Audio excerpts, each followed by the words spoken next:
माता लक्ष्मी जी की जय। द्वापर युग में यशोदा माँ ने श्री कृष्ण से कहा कि हे कृष्ण, तुम सारे संसार के उत्पन्न करता, पालनहारी और संहार करता हो। आज मुझे कोई ऐसा व्रत बताओ जिसको करने से मृत्यु लोक में भी स्त्रियों को विधवा होने का भय ना रहे तथा यह व्रत सभी मनुष्यों की मनोकामना पूर्ण करने वाला हो। श्री कृष्ण कहने लगे, हे माता, तुमने अति सुंदर प्रश्न किया है। मैं तुम्हें ऐसे एक व्रत के बारे में विस्तार से बताता हूँ। सौभाग्य की प्राप्ति के लिए स्त्रियों को 32 पूर्णिमा व्रत करना चाहिए। इस व्रत को करने से स्त्रियों को सौभाग्य की प्राप्ति होती है। यह व्रत अत्यंत सौभाग्य देने वाला और भगवान शिव के प्रति भक्ति को बढ़ाने वाला है। यशोदा जी कहने लगी, हे कृष्ण, प्रथम इस व्रत को मृत्यु लोक में किसने किया था, इसके विषय में विस्तार से मुझे बताओ। श्री कृष्ण कहने लगे, इस भूमंडल पर अनेक प्रकार के रत्नों से परिपूर्ण कातिका नाम की एक नगरी थी। वहाँ चंद्रहास नामक राजा राज्य करता था। उसी नगर में धनेश्वर नाम का एक ब्राह्मण था और उसकी स्त्री अति सुशीला रूपवती थी। दोनों ही उस नगरी में बड़े प्रेम से रहते थे। घर में धन धान्य आदि की कोई कमी नहीं थी, परंतु उनको बहुत बड़ा दुख था कि उनकी कोई संतान नहीं है। एक समय एक बड़ा योगी उस नगरी में आया। वह योगी उस ब्राह्मण के घर को छोड़कर अन्य सभी घरों से भिक्षा लेकर भोजन किया करता था। वह रूपवती से कभी भिक्षा नहीं लेता था।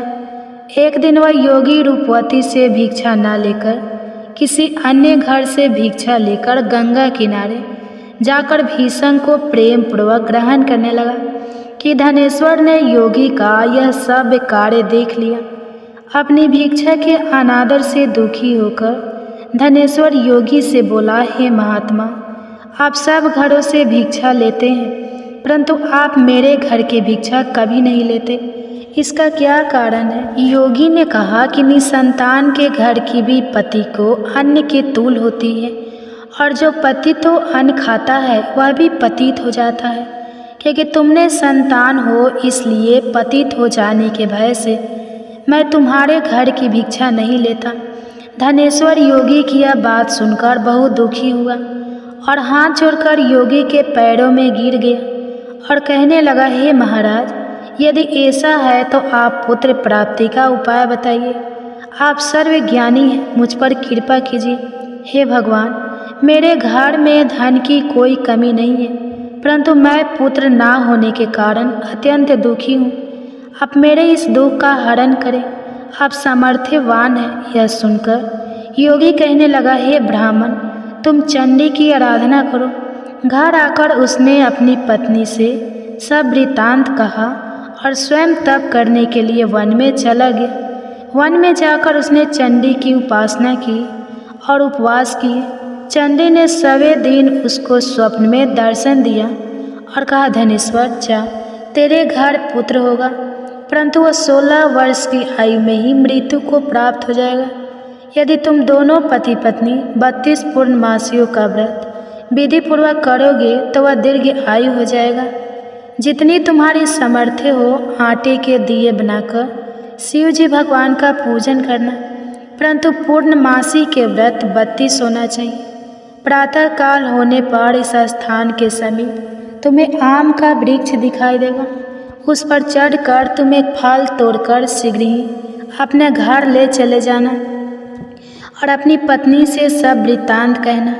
ऋतु स्नान के पश्चाताप वह स्वच्छ होकर श्री शंकर भगवान का ध्यान करके उस फल को खा लेगी। शंकर भगवान की कृपा से उसको गर्भ हो जाएगा।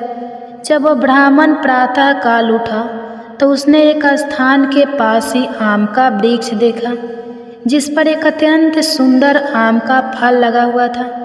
उस ब्राह्मण ने उस आम के वृक्ष पर चढ़कर फल को तोड़ने का प्रयत्न किया, परंतु वृक्ष पर कई बार प्रयत्न करने पर भी वह चढ़ नहीं पाया। तब उस ब्राह्मण को बहुत चिंता हुई। तब विघ्न विनाशक श्री गणेश भगवान की वंदना करने लगा। हे दयानिधि, अपने भक्तों के विघ्नों का नाश करके उनके मंगल कार्य को करने वाले, दुष्टों का नाश करने वाले, रिद्धि सिद्धि प्रदान करने वाले, आप मुझ पर कृपा करके इतना बल दे कि मैं अपने मनोरथ को पूरा कर सकूं। इस प्रकार गणेश जी की प्रार्थना करने पर उनकी कृपा से धनेश्वर वृक्ष पर चढ़ गया और उसने सुंदर आम के फल को तोड़ लिया। और गणेश्वर ने सोचा कि वरदान से फल मिला था वह यही है और कोई फल तो दिखाई नहीं दे रहा। धनेश्वर ब्राह्मण ने जल्दी से घर जाकर अपनी पत्नी को वह फल दे दिया और उसकी पत्नी ने अपने पति के कहे अनुसार उस फल को खा लिया और वह गर्भवती हो गई। देवी जी की असीम कृपा से उसे एक अत्यंत सुंदर पुत्र उत्पन्न हुआ जिसका नाम उन्होंने देवी दास रखा। माता पिता के हर्ष और शोक के साथ वह बालक शुक्ल पक्ष की चंद्रमा के भांति अपने पिता के घर में बड़ा होने लगा। माता भवानी की कृपा से वह बालक बहुत ही सुंदर, सुशील, विद्या पढ़ने में बहुत ही निपुण हो गया। दुर्गा जी की आज्ञा अनुसार उसकी माता ने 32 पूर्णमासी का व्रत रखना आरंभ कर दिया जिससे उसका पुत्र बड़ी आयु वाला हो जाए। 1.25 वर्ष लगते ही देवी दास के माता पिता को बड़ी चिंता हो गई कि कहीं उनके पुत्र की इस वर्ष मृत्यु ना हो जाए। इसलिए उन्होंने अपने मन में विचार किया कि यदि यह दुर्घटना उनके सामने हो गई तो वे कैसे सहन करेंगे। इसलिए उन्होंने देवी दास के मामा को बुलाया और कहा, हमारा एक बहुत बड़ी इच्छा है कि देवी दास 1 वर्ष तक काशी में जाकर विद्या अध्ययन करे और उसको अकेला भी नहीं छोड़ना चाहिए। इसलिए साथ में आप चले जाए और 1 वर्ष के पश्चाताप इसको वापस ले आना। सब प्रबंध करके उसके माता पिता ने काशी जाने के लिए देवी दास को एक घोड़े पर बैठाकर उसके मामा के साथ भेज दिया। परंतु यह बात उसके मामा या किसी और से नहीं बताई। धनेश्वर तथा उसकी पत्नी ने अपने पुत्र की मंगल कामना तथा दीर्घ आयु के लिए भगवती दुर्गा की आराधना और पूर्णमासियों का व्रत करना आरंभ कर दिया। इस प्रकार बराबर 32 पूर्णमासी के व्रत को उन्होंने पूरा किया। कुछ समय पश्चाताप एक दिन वह मामा और भांजा मार्ग में रात बिताने के लिए किसी गांव में ठहरे हुए थे। उस दिन गांव में ब्राह्मण की अत्यंत सुंदर, सुशीला और गुणवती कन्या का विवाह हो रहा था। जिस धर्मशाला के अंदर वर और उसकी बारात ठहरी हुई थी उसी धर्मशाला में देवी दास और उसके मामा भी ठहरे हुए थे। संयोग वर्ष कन्या को तेल आदि चढ़ाकर मंडप आदि का कार्य किया गया तो लगन के समय वर को धन्यवाद हो गया। इसलिए वर के पिता ने अपने कुटुंबियों से विमर्श करके निश्चय किया कि देवी दास मेरे पुत्र जैसा ही सुंदर है, मैं इसके साथ ही लगन करवा दूं और बाद में विवाह के अन्य कार्य मेरे लड़के के साथ हो जाएंगे। ऐसा सोचकर देवी दास के मामा से जाकर बोला कि तुम थोड़ी देर के लिए अपना भांजा हमें दे दो जिससे विवाह के लगन का सब कार्य सुचारू रूप से हो सके। तब देवी दास की मामा कहने लगा, जो कुछ भी वधू पक्ष से कन्यादान के समय वर को मिले वह सब हमें दे दिया जाए तो मेरा भांजा इस बात का दूल्हा बन जाएगा। यह बात वर के पिता ने स्वीकार कर लेने पर उसने अपना भांजा वर बनने के लिए भेज दिया और उसके साथ सब विवाह कार्य विधि पूर्वक संपन्न हो गए। पत्नी के साथ वह भोजन करने के पश्चाताप बहुत उदासीन और दुखी हो गया। उसने सब बातें जो वर के पिता और उसके मामा में हुई थी लड़की को बता दी। तब कन्या कहने लगी कि अब ब्रह्मा विवाह के विपरीत कैसे हो सकता है। देव, ब्राह्मण और अग्नि सामने मैंने आपको ही अपना पति माना है, इसलिए आप ही मेरे पति हैं। मैं आपकी ही पत्नी रहूंगी, अन्य किसी की नहीं। देवीदास ने कहा, ऐसा मत करिए क्योंकि मेरी आयु बहुत कम है। मेरे पश्चाताप आपकी क्या गति होगी। इन बातों को अच्छी तरह विचार कर लो। परंतु वह दृढ़ विचारों वाली लड़की थी। वह बोली, जो आपकी गति होगी वही मेरी गति होगी।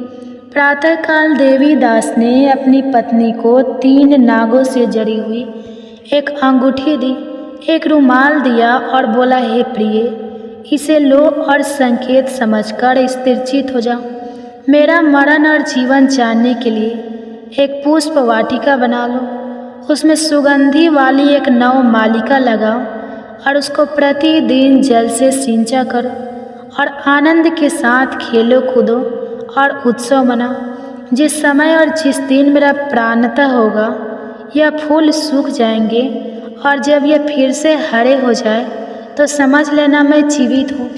यह बात निश्चय करके समझ लेना, इसमें कोई भी संयम नहीं है। इतना कहकर देवी दास वहाँ से चला गया और प्रातः काल होते ही वहाँ पर गाजी बाजी बजने लगे और जिस समय विवाह कार्य समाप्त करने के लिए वर तथा सब बराती मंडप में आए तो कन्या ने वर को भली प्रकार से देखकर अपने पिता से कहा, यह मेरा पति नहीं है, मेरा पति वही है जिसके साथ रात्रि में मेरा पानी ग्रहण हुआ था, इसके साथ मेरा विवाह नहीं हुआ है।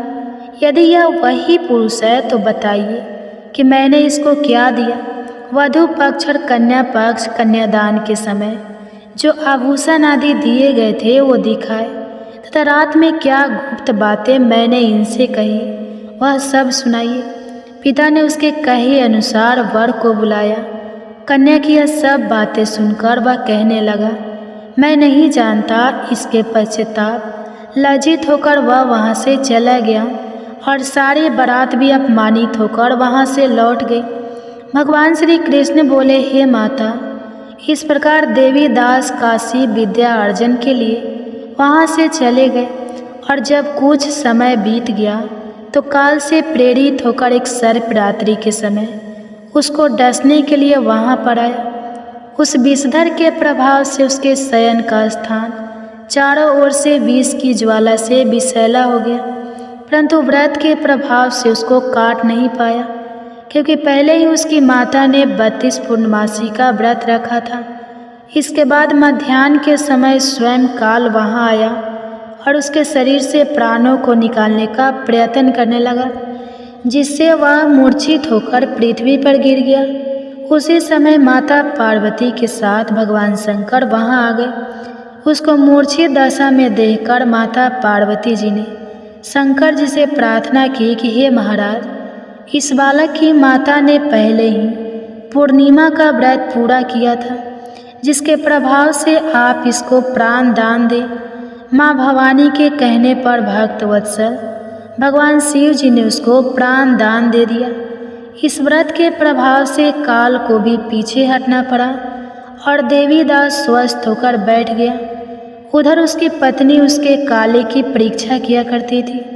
जब उसने देखा उस पुष्प वाटिका में पुष्प कुछ भी नहीं रहे तो उसको अत्यंत आश्चर्य हुआ, लेकिन जब वह जैसे ही हरी भरी हो गई तो वह जान गई कि अब उसका पति ठीक ठाक है, वह जीवित हो गया है। यह देखकर वह बहुत प्रसन्न उठी। अपने पिता से कहने लगी, पिताजी, मेरे पति जीवित है, आप उनको ढूंढिए। जब 1.25 वर्ष व्यतीत हो गया तो देवीदास भी अपने मामा के साथ काशी से चल गया। इधर उसके ससुर उसको ढूंढने के लिए अपने घर से जाने ही वाले थे कि वे दोनों मामा भांजा वहाँ पर आ गए। उनको आया हुआ देखकर उनके ससुर को बड़ी प्रसन्नता हुई और वह उन्हें अपने घर ले गए। उस समय नगर के निवासी भी वहाँ इकट्ठे हो गए और सबने निश्चय किया कि अवश्य ही इसी बालक के साथ कन्या का विवाह हुआ था। उस बालक को कन्या ने जब देखा तो पहचान लिया कि यह तो वही है जो संकेत करके गया था। कुछ दिन बाद देवीदास ने अपनी पत्नी और मामा के साथ अपने ससुर के घर से बहुत सारे उपहार लेकर अपने माता पिता के घर गए। अपने गांव के निकट पहुंचने पर कई लोग उसके माता पिता को पहले ही खबर देने चले गए कि तुम्हारा पुत्र देवीदास अपनी पत्नी और मामा के सहित आ रहा है। ऐसा समाचार सुनकर माता पिता को विश्वास नहीं हुआ, परंतु जब और लोगों ने भी आकर यही बात उन्हें बताई तो उनको बड़ा आश्चर्य हुआ। लेकिन थोड़ी देर में देवीदास ने आकर अपने माता पिता के चरणों में अपना सर रखकर प्रणाम किया और उसकी पत्नी ने अपने सास ससुर के चरणों को स्पर्श किया। तो माता पिता ने अपने पुत्र और पुत्र वधू को हृदय से लगा लिया और दोनों की आंखों में प्रेम अश्रु बहने लगे। अपने पुत्र और पुत्र वधू के आने की खुशी में धनेश्वर ने बड़ा ही भारी उत्सव किया और ब्राह्मणों को दान दक्षिणा देकर प्रसन्न किया। श्री कृष्ण भगवान कहने लगे, इस प्रकार धनेश्वर 32 पूर्णमासियों के व्रत के प्रभाव से पुत्रवान हो गया। जो भी स्त्रियां 32 पूर्णमासी के व्रत को करती है वे जन्म जन्मांतर में वैधव्य का दुख नहीं भोग और सदैव सौभाग्यशाली रहती है। व्रत करने वाला चाहे स्त्री हो या पुरुष भगवान शंकर की कृपा से संसार के सकल आनंद भोग कर अंत में आवागमन रहित होकर शिव लोक को प्राप्त होता है। प्रेम से बोलिए श्री लक्ष्मी नारायण भगवान की जय, उमा महेश्वर भगवान की जय। अब सुनिए पूर्णिमा व्रत की दूसरी कथा। पौराणिक कथा के अनुसार एक बार की बात है, किसी नगर में एक सेठ और सेठानी रहते थे। सेठानी प्रतिदिन श्री हरि भगवान विष्णु की पूरी श्रद्धा से पूजा अर्चना किया करती थी, लेकिन उसका पूजा करना उसके पति यानी सेठ को बिल्कुल भी पसंद नहीं था। इसी कारण सेठ ने एक दिन अपनी पत्नी को घर से निकाल दिया। घर से निकाल जाने के बाद सेठानी जंगल की तरफ निकल पड़ी। रास्ते में जाते समय सेठानी ने जंगल में 4 आदमी को देखा जो मिट्टी खोद रहे थे। तब सेठानी उन आदमी के पास गई और उन लोगों से कहा, कृपया आप मुझे किसी काम पर रख ले। इसके बाद चारों आदमी ने सेठानी को नौकरी पर रख लिया। सेठानी के हाथ पांव बहुत ही कोमल थे, इस वजह से काम करते करते उसके हाथ पर छाले पड़ गए। सेठानी के हाथों को देखकर चारों आदमी ने कहा कि तुम यह काम छोड़ दो, तुम किसी अच्छे घर खानदान की लगती हो, इसकी जगह तुम हमारे घर के काम में हाथ बटा दो। सेठानी इस काम के लिए राजी हो गई। फिर वे चारों आदमी सेठानी को अपने घर ले गए।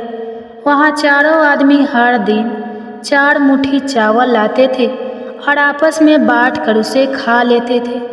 यह देखकर सेठानी को बहुत बुरा लगा। अगले दिन सेठानी ने चारों से कहा, सुनो भाई, तुम लोग कल से 4 मुट्ठी की जगह 8 मुट्ठी चावल लेकर आना। सेठानी के कहे अनुसार चारों आदमी अगले दिन 8 मुट्ठी चावल लेकर आए। उस चावल को सेठानी ने पकाकर सबसे पहले भगवान विष्णु को भोग लगाया और फिर चारों आदमियों को परोसा। जब चारों आदमी ने उस भोग लगाए भोजन को खाया तो उन लोगों को बहुत स्वादिष्ट लगा। उन्होंने सेठानी से कहा, बहन, आज जो तुमने खाना बनाया वो बेहद स्वादिष्ट है। इस पर सेठानी ने कहा, यह भोजन भगवान विष्णु का झूठा है, इसी वजह से आप लोगों को यह बहुत स्वादिष्ट लग रहा है। उधर सेठानी के जाने के बाद से सेठ भूखा रहने लगा। आज पड़ोस के लोग उसे देखकर ताने भी मारते थे कि यह आदमी सिर्फ अपनी पत्नी की वजह से ही भोजन किया करता था। ऐसा बार बार सुनने के बाद सेठ एक दिन अपनी पत्नी की तलाश में जंगल की तरफ निकल पड़ा। रास्ते में सेठ को मिट्टी खोदे हुए वही 4 आदमी दिखाई दिए। उसे देखकर सेठ ने कहा, सुनो भाई, क्या तुम मुझे काम पर रख सकते हो? तब चारों आदमी ने उसे काम पर रख लिया, किंतु मिट्टी खोदने से सेठ के हाथों में भी छाले पड़ने लगे, यहाँ तक कि उनकी बालें भी उड़ गए। यह देखकर चारों आदमी को सेठ पर दया आ गई और उसने कहा, सुनो भाई, तुम इस काम को छोड़ दो, तुम किसी अच्छे घर के लगते हो, तुम हमारे घर चलो, वहाँ कुछ काम में हाथ बटा लेना। सेठ ने उन चारों की बात मान ली और वह उनके साथ उनके घर चले गए। घर पहुँचने के बाद सेठ ने जैसे ही सेठानी को देखा वह पहचान गए, लेकिन सेठानी घूंघट में थी और सेठ के चेहरे को नहीं देख पाई। इस वजह से वह अपने पति को नहीं पहचान पाई। हर दिन की तरह इस दिन भी सेठानी ने भोजन बनाकर विष्णु भगवान को भोग लगाया और सभी को खाना परोसने लगी।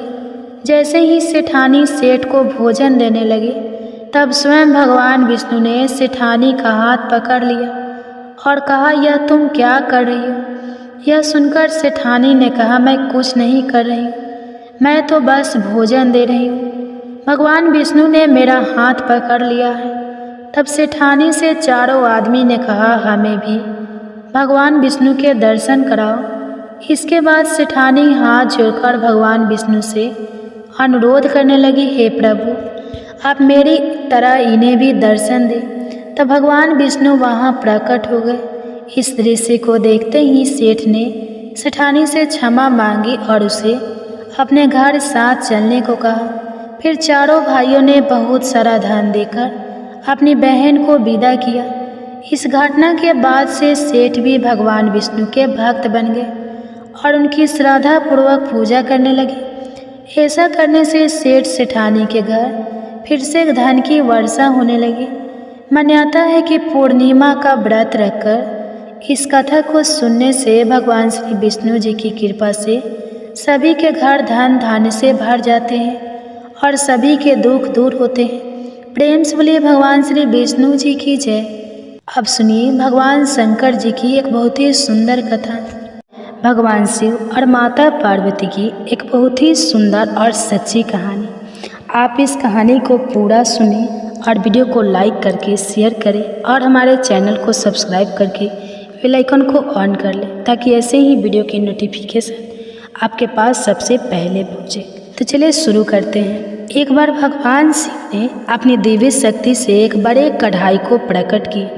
कढ़ा जिसमें हम भोजन पकाते हैं और जिसे हम कढ़ाई कहते हैं। तो अब भगवान शिव कढ़ाई को प्रकट करके उसे एक तरफ रखकर ध्यान में मग्न हो गए। इतनी देर में माता पार्वती स्नान करके भगवान शिव के समक्ष आती हैं और आकर उन्होंने क्या देखा कि भगवान शिव के सामने एक बड़ा सा भारी भरकम काढ़ा रखा हुआ है और उसी के सामने भगवान शिव ध्यान मग्न बैठे हुए हैं। अब तो देवी पार्वती बड़े आश्चर्य में पड़ गई। अब वे महादेव के ध्यान से बाहर निकलने की प्रतीक्षा करने लगे। जब महादेव का ध्यान समाप्त हुआ तब देवी पार्वती ने पूछा, हे देव, हे त्रिलोकीनाथ, हे मेरे प्रभु, बड़ा ही आश्चर्य है प्रभु, यह भारी भरकम बड़ा सा कढ़ा यह किस लिए लाया गया है। इससे पहले कि माता पार्वती आगे कुछ पूछती, भगवान शिव मुस्कुराते हुए बीच में बोले, देवी, हे पार्वती, आप इस कढ़ाई को देखकर इतना आश्चर्य मत कीजिए, क्योंकि आप हर दिन कोई ना कोई प्रश्न लेकर हमारे सामने प्रस्तुत हो जाती हैं और जब मैं उसका उत्तर देता हूँ और कहानी सुनाकर आपका मन बहलाता हूँ तभी आपको संतुष्टि होती है। इसलिए देवी आज हमने इसी का प्रबंध किया है। प्रिय भक्तजनों, चलिए आगे सुनते हैं फिर आगे क्या होता है। जो प्रिय भक्तजनों, इधर बड़े कढ़ाई को देखकर माता पार्वती सोच में पड़ गई और भगवान शिव माता पार्वती को आधी अधूरी बात सुनाकर मुस्कुराकर फिर से ध्यान मग्न हो गए। अब इधर चलिए देखते हैं कि इसके बाद क्या होता है। इधर अनंत ब्रह्मांड में चारों युग चारों भाई एक साथ बैठकर बात कर रहे होते हैं। चारों एक साथ बैठे थे। अब बातों ही बातों में एक दूसरे से वाद विवाद करने लगे। सब आपस में यही कहने लगे कि हम तुमसे बड़े हैं, हम तुमसे महान हैं। तो कोई कहता है हम तुमसे श्रेष्ठ हैं। अब सभी खुद को एक दूसरे से श्रेष्ठ बताने की कोशिश करने लगे। तब सबसे पहले सतजू कहने लगा कि अरे मूर्खों, तुम सब मुझसे छोटे हो, भला तुम मेरी बराबरी कैसे करने लगे। जब त्रेता युग ने सतजू की बात सुनी तो उसने कहा कि तुम सबसे बड़े कैसे हो सकते हो। अरे तुम सब में से बड़ा तो मैं हूँ, मैं ही सर्वश्रेष्ठ हूँ। तुम सब मुझसे भला श्रेष्ठ कैसे हो सकते हो। इतने में ही द्वापर युग भी बोल उठा कि तुम मुझसे श्रेष्ठ कैसे हो सकते हो। अरे तुम सब में से श्रेष्ठ तो मैं हूँ, तुम लोगों का श्रेष्ठ होने का तो कोई सवाल ही नहीं उठता। अब उन सबकी बात सुनकर भला कलयुग कैसे चुप रहता। कलयुग भी बीच में बोल उठा, तुम तीन मुझसे श्रेष्ठ बन रहे हो। अरे असलियत तो तुम जानते ही नहीं, असलियत तो यही है कि श्रेष्ठ मैं ही हूँ।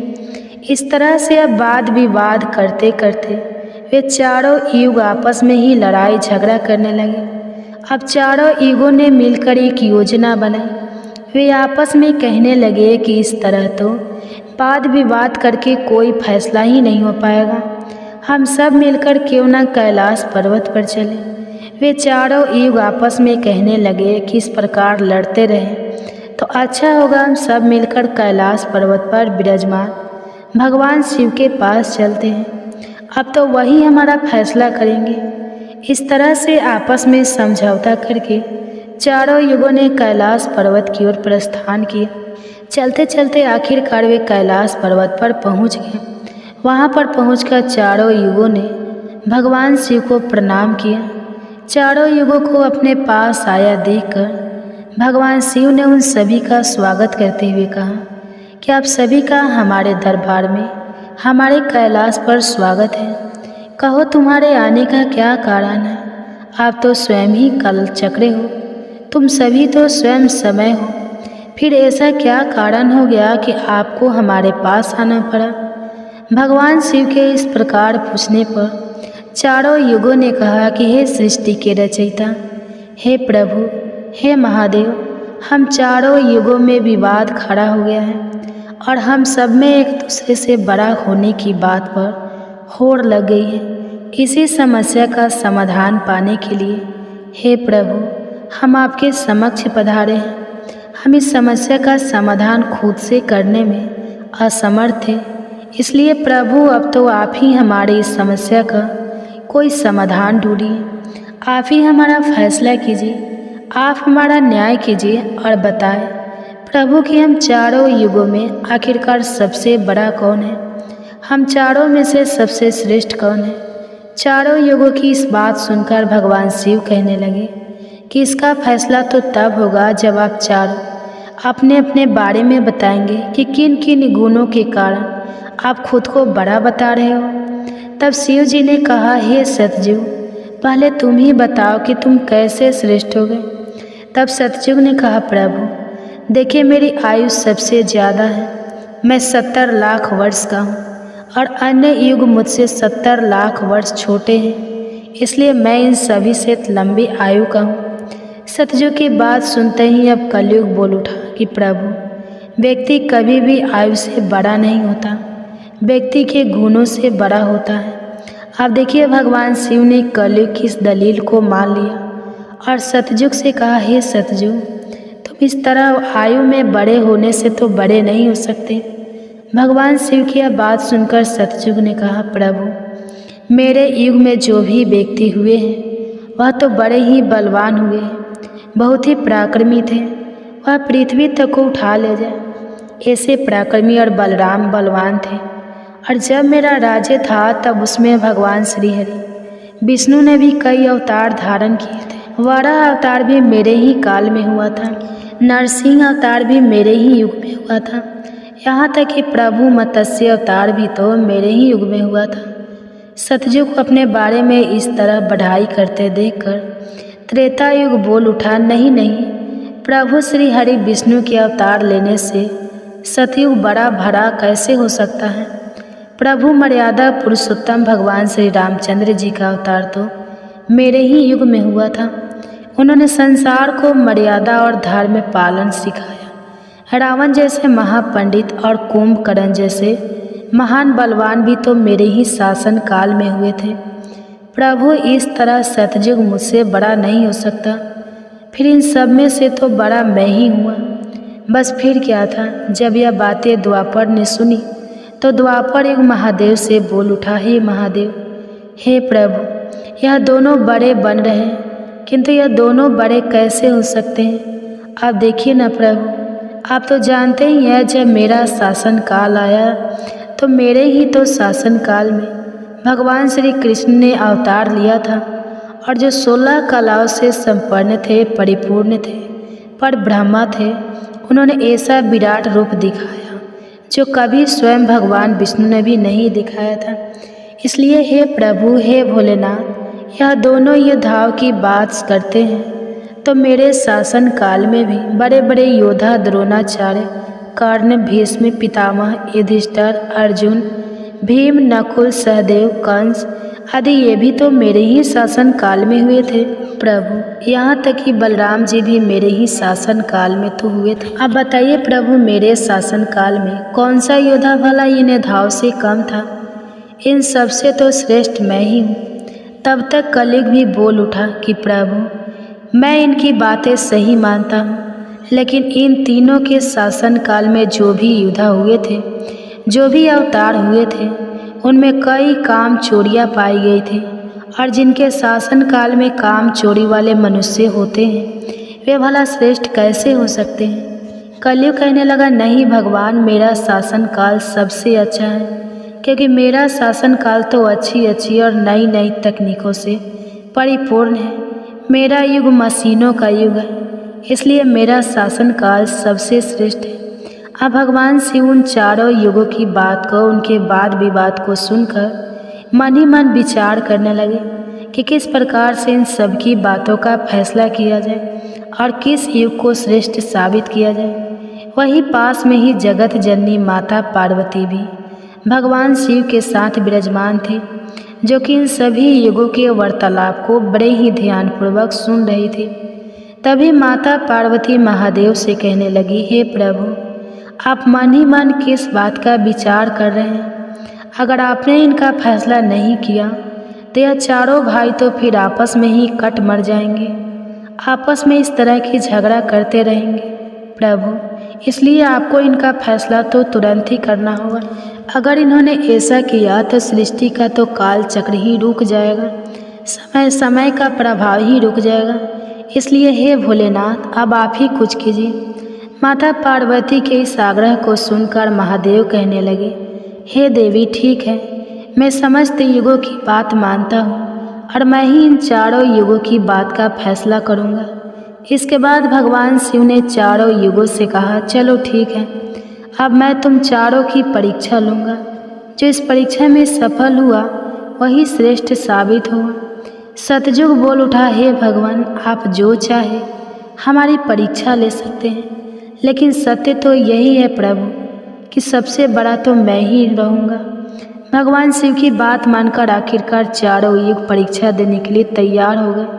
तब भगवान शिव ने माता पार्वती की तरफ मुस्कुराते हुए देखा और फिर कहा, हे देवी, आप आश्चर्यचकित थी ना कि मैंने अपने सामने यह कढ़ा किस लिए रखा है? तो अब इस कढ़ाई का समय आ गया है। आपने मुझसे प्रश्न किया था कि यह कढ़ाई मैंने किस लिए रखा है और यह फरसा किस उद्देश्य के लिए है। तब क्या था, भगवान शिव ने देखते ही देखते लोहे के फरसे को कैलाश पर्वत के नीचे एक तलहटी में रख दिया और फिर उस कढ़ाई फरसे के पास में ही चावल का एक ढेर भी लगा दिया। फिर भगवान शिव ने चारों युगों को बुलाया और कहा कि तुम चारों ही देख रहे हो ना, इसी से तुम चारों की अभी परीक्षा हो जाएगी। फिर भगवान शिव ने सतयुग से कहा, हे सतयुग, तुम मेरे 500 गणों को जो यहाँ बैठे हुए हैं भोजन बनाकर खिलाना है और इस परसे में रखे हुए चावल को बनाना है और इन चावलों को तुम्हारे ही युग का कोई व्यक्ति बनाएगा और मेरे यहाँ पर जितने भी गण हैं वह सब भोजन करेंगे। इसके बाद भगवान शिव ने आगे कहा, सतयुग, अब तुम्हारे ही युग का कोई व्यक्ति बनाओ और उसे यहाँ भोजन बनाने के लिए भेज दो। तब तक हम सभी लोग यहाँ खड़े होकर देख रहे हैं। भगवान शिव की बात जब सतयुग ने सुनी तो उसने ही बड़ा बलवान योद्धा बनाया।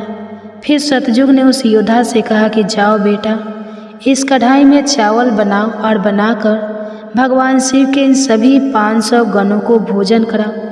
अपने स्वामी की बात सुनकर वह सतयुग का व्यक्ति वहाँ आकर के देखता है, जो हजारों टन से भी ज़्यादा का कड़ा है।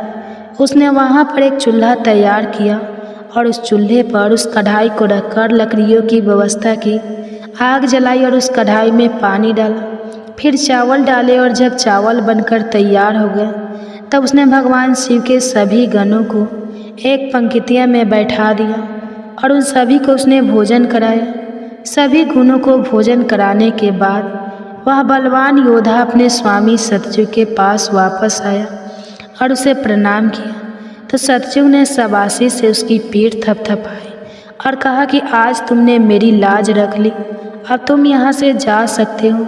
इसके बाद भगवान शिव ने त्रेता युग से कहा कि त्रेता, अब तुम अपने युग के कोई व्यक्ति को भेजो और यह जो कढ़ा रखा हुआ है इनमें चावल बनाकर मेरे सभी गणों को खिलाओ।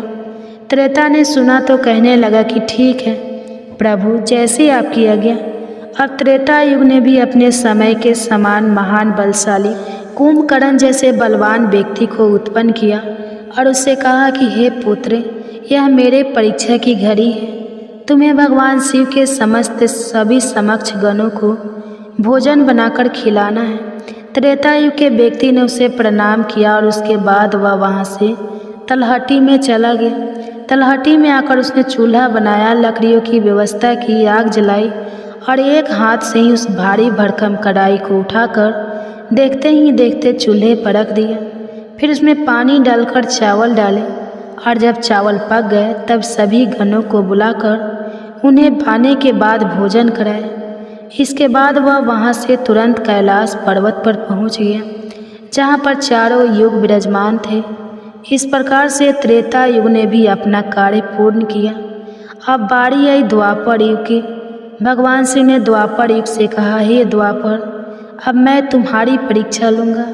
जिस प्रकार से सतयुग और त्रेता युग ने परीक्षा दी है, ठीक इसी प्रकार से तुम्हें भी यह परीक्षा देनी होगी। यह सुनकर द्वापर युग ने बलशाली भीम के समान एक व्यक्ति को उत्पन्न किया और उसे आदेश दिया कि हे पुत्र, यह मेरे परीक्षा की घड़ी है, तुम्हें मेरी लाज रखनी है। अब तुम जाओ और बड़े से कढ़ाई में चावल बनाकर भगवान शिव के सभी गणों को भोजन कराओ और मेरी लाज बचाओ।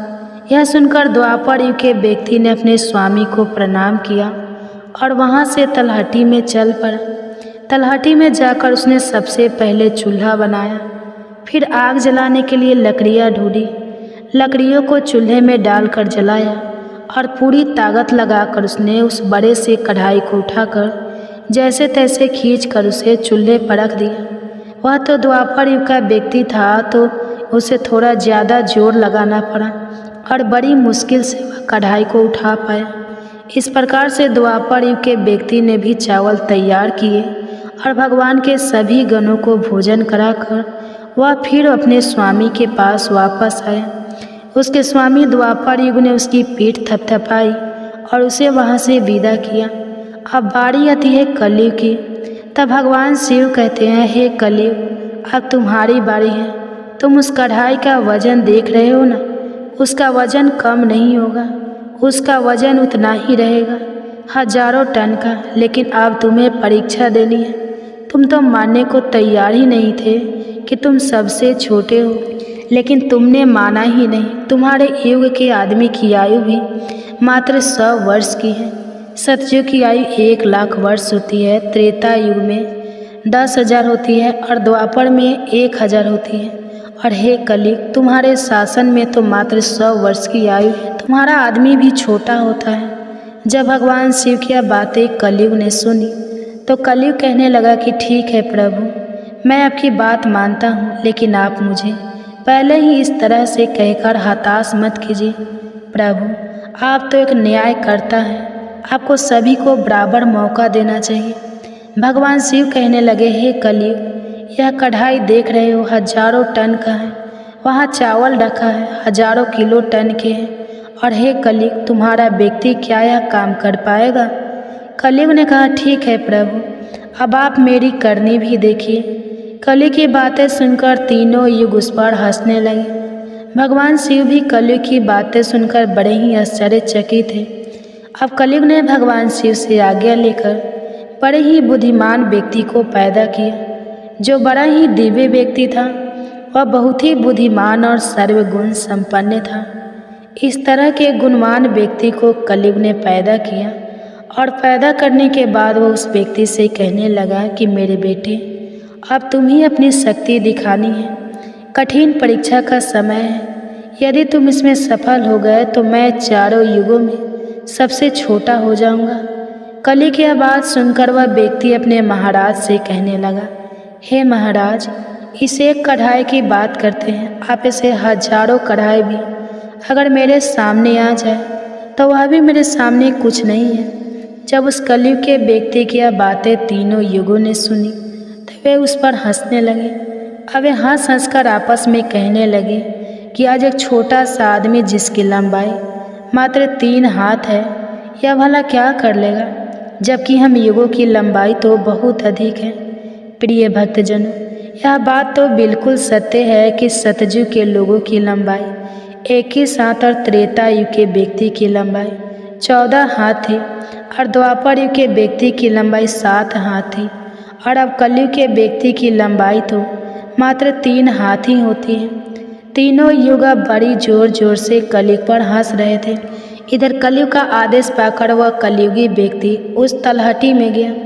तलहटी में आकर उसने देखा कि कढ़ाई का वजन तो सचमुच बहुत ही ज़्यादा है, इसे मैं आसानी से उठा नहीं पाऊंगी। तो उस व्यक्ति ने दिमाग लगाया और उस कढ़ाई के नीचे मिट्टी खोदना शुरू कर दिया। कढ़ाई तो उसने हिलाया तक नहीं, बल्कि उस कढ़ाई को बिना हिलाए डुलाए उसके नीचे एक भट्ठी तैयार कर दी। अब उसे लकड़ियाँ ढूंढने में भी ज़्यादा समय नहीं लगाना पड़ा, क्योंकि वहीं पर कुछ अधली लड़कियाँ पड़ी हुई थी। वह कलयुग का व्यक्ति कितना दिमाग वाला था, उसने कुछ भी नहीं किया, कढ़ाई के नीचे भट्ठी खोद दी और उसी में आग जला दी। चावल को कढ़ाई में डाल दिया और चावल में पानी डाल दिया। चावल इस प्रकार पककर तैयार हो गया। तब उसने भगवान शिव के 4 गणों को बुलाया और उन गणों से कहा कि आप मेरा साथ दीजिए और इन चावलों को आपस में परोस लीजिए। यह बात सुनते ही भगवान शिव के 4 हष्टपुष्ट गण चल देते हैं और देखते ही देखते कतार में बैठे सभी शिवगणों को उन 4 विशाल गणों ने चावल परोस दिए। इस प्रकार सभी गणों ने भोजन कर लिया। तब कलयुग के व्यक्ति ने उन 4 गणों से कहा कि अब आप सभी भोजन कर सकते हैं। तब कलयुग के उस व्यक्ति ने उन 4 गणों को भी भोजन कराया, फिर उस कढ़ाई को साफ किया और कढ़ाई को वहीं छोड़ दिया। इस तरह उसका काम भी पूरा हो गया। अब कलयुग का वह व्यक्ति भी अपने स्वामी के पास कैलाश पर्वत पर आ गया और कहने लगा कि हे प्रभु, मैंने आपका काम कर दिया है। कलयुग ने यह सुना तो बहुत खुश हुआ। तब उसने उस कलयुगी व्यक्ति की पीठ थपथपाई, फिर कहा कि हे पुत्र, तुमने बहुत अच्छा काम किया और इस परीक्षा की घड़ी में मेरा साथ दिया। ऐसा कहकर कलयुग ने उस व्यक्ति को वहाँ से विदा कर दिया। इसके बाद कलयुग ने हाथ जोड़कर भगवान शिव से कहा, हे भगवान, अब आप ही निर्णय कीजिए कि हम सब में से बड़ा कौन है। भगवान शिव कहने लगे कि मैंने तुम चारों युगों की बहुत अच्छे से परीक्षा ली। जब सतयुग की बारी आई तो उसने चूल्हा बनाया, उस पर कढ़ाई रखा, आग जलाई, चावल डाला, पानी डाला। फिर चावल पक गए तो उसने मेरे गणों को बिठाकर उसने स्वयं उन्हें भोजन परोसा, उन्हें खिलाया और अपना कार्य पूरा किया। जब त्रेता और द्वापर की बारी आई तो उन्होंने भी बिल्कुल ऐसा ही किया। अब बारी थी कलयुग की। शायद तुमने देखा नहीं कि मात्र 3 हाथ का व्यक्ति, जिसकी बुद्धि देख लीजिए, ये कढ़ाई कितनी भारी भरकम और बड़ी थी। उसकी बुद्धि देखो, उसने उस कढ़ाई में चावल बना दी जिस कढ़ाई को वह हिला तक नहीं सकता था। और मेरे इतने गण थे, अगर वह व्यक्ति बाल्टियों से चावल परोसता तो शायद वो परेशान हो जाता। अब देखिए उसकी बुद्धि, उसने उतने में ही 4 गणों को अपनी सहायता के लिए बुलाया और उन 4 गणों को भोजन परोसा और स्वयं बैठा रहा। और ऊपर से उसने बिना हाथ लगाए उस कढ़ाई को भट्ठी पर भी रखा था। यह कितना बुद्धिमान व्यक्ति था और इसलिए यह युग भी बहुत बुद्धिमान हुआ। तब भगवान शिव ने उन चारों युगों से कहा कि कलयुग बुद्धिमान व्यक्ति का युग होगा। तुम सब जैसा शासन करते आए हो, चलो ठीक है, तुम सब की धर्म और निष्ठा भी रही है, सभी ने धर्म का अच्छे से पालन भी किया है, चलो ठीक है। लेकिन तुम्हारे युग के व्यक्तियों में बुद्धि का अभाव था, जिन्होंने कभी अपनी बुद्धि का उपयोग नहीं किया। अब देख लो, रावण और कुंभकर्ण जैसे असुर ने भगवान विष्णु के अवतार को ही नहीं पहचाना और अज्ञानता व शून्य से ही युद्ध कर बैठे। और कारण यह हुआ कि वे युद्ध में मारे गए। अगर उन्हें बिल्कुल भी अपनी बुद्धि का प्रयोग किया होता तो उनका इस प्रकार सर्वनाश नहीं होता। इसलिए हे चारों युगों, आने वाले कलयुग के राज्य में ऐसे ही बुद्धिमान व्यक्ति देखने को मिलेंगे। ऐसी ही तकनीक, ऐसी ही मशीनें बनाएंगे जिससे वे बैठे बैठे ही सारा काम कर सकते हैं, बैठे बैठे ही कोई भी काम कर सकते हैं। कलयुग में व्यक्ति एक ही दिन में भगवान को प्राप्त कर लेगा। इस प्रकार से भगवान शिव ने चारों युगों की समस्याओं का समाधान किया और कहा कि कलयुग की सबसे श्रेष्ठ युग है। यह सुनकर चारों युग अपने अपने धाम को संतुष्ट होकर लौट गए। माता पार्वती भी यह सब कुछ देख और सुनकर बड़ी प्रसन्न हुई। उनके मन में उठी जिज्ञासा भी शांत हो चुकी थी और उनका मन भी बहल चुका था। तो प्रिय भक्तजनों, आज की कथा अगर पसंद आई हो तो वीडियो को लाइक कीजिएगा, शेयर कीजिएगा, चैनल को सब्सक्राइब कीजिएगा और कमेंट्स में हर हर महादेव जरूर लिखिएगा। इसी के साथ आज आप हमारे चैनल पर शिव महापुराण की कथा भी जरूर सुनिएगा। तो प्रेम से बोलिए ओम नमः शिवाय।